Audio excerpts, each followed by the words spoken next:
ಬನಹಟ್ಟಿಯಲ್ಲಿ ಪ್ರಜಾಸೌಧ ನಿರ್ಮಾಣಕ್ಕೆ ಆಟೋ ಚಾಲಕರ ಬೃಹತ್ ಪ್ರತಿಭಟನೆ.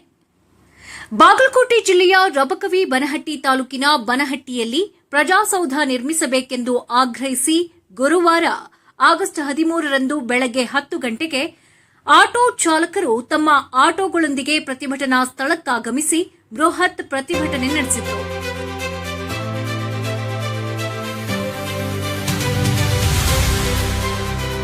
ಬನಹಟ್ಟಿಯಲ್ಲೇ ಪ್ರಜಾಸೌಧ ನಿರ್ಮಾಣವಾಗಬೇಕು ಅನ್ನೋದು ನಮ್ಮ ಪ್ರಮುಖ ಬೇಡಿಕೆ.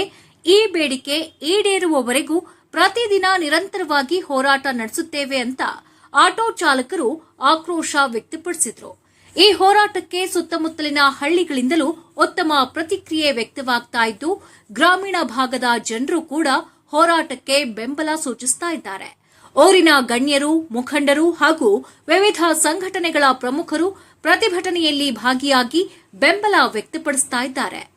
ಇದು ಜಾತ್ಯತೀತ ಹಾಗೂ ಪಕ್ಷಾತೀತ ಹೋರಾಟವಾಗಿದ್ದು, ಯಾವುದೇ ರಾಜಕೀಯ ಪಕ್ಷದ ಪರ ಅಥವಾ ವಿರೋಧದ ಹೋರಾಟವಲ್ಲ.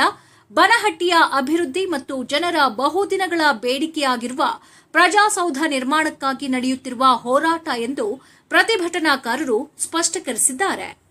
ಮುಂದಿನ ದಿನಗಳಲ್ಲಿಯೂ ಹೋರಾಟವನ್ನು ಮತ್ತಷ್ಟು ತೀವ್ರಗೊಳಿಸುವ ಎಚ್ಚರಿಕೆಯನ್ನ ನೀಡಿರುವ ಪ್ರತಿಭಟನಾಕಾರರು ಬನಹಟ್ಟಿಯಲ್ಲೇ ಪ್ರಜಾಸೌಧ ನಿರ್ಮಾಣವಾಗುವವರೆಗೂ ಹೋರಾಟದಿಂದ ಹಿಂದೆ ಸರಿಯುವುದಿಲ್ಲ ಎಂದು ಘೋಷಿಸಿದ್ದಾರೆ. ಬನಹಟ್ಟಿಯಲ್ಲಿ ಪ್ರಜಾಸೌಧಕ್ಕಾಗಿ ಹೋರಾಟ ಮತ್ತಷ್ಟು ತೀವ್ರ ಸ್ವರೂಪವನ್ನ ಪಡೆದುಕೊಳ್ತಾ ಇದೆ. ಆಟೋ ಚಾಲಕರ ಶಕ್ತಿ ಪ್ರದರ್ಶನ ಗ್ರಾಮೀಣ ಭಾಗದಿಂದಲೂ ಭಾರೀ ಬೆಂಬಲ ವ್ಯಕ್ತವಾಗ್ತಾ ಇದ್ದು, ಬನಹಟ್ಟಿಯಲ್ಲಿಯೇ ಪ್ರಜಾಸೌಧ ನಿರ್ಮಾಣವಾಗಬೇಕೆಂದು ಪಟ್ಟು ಹಿಡಿದಿದ್ದಾರೆ.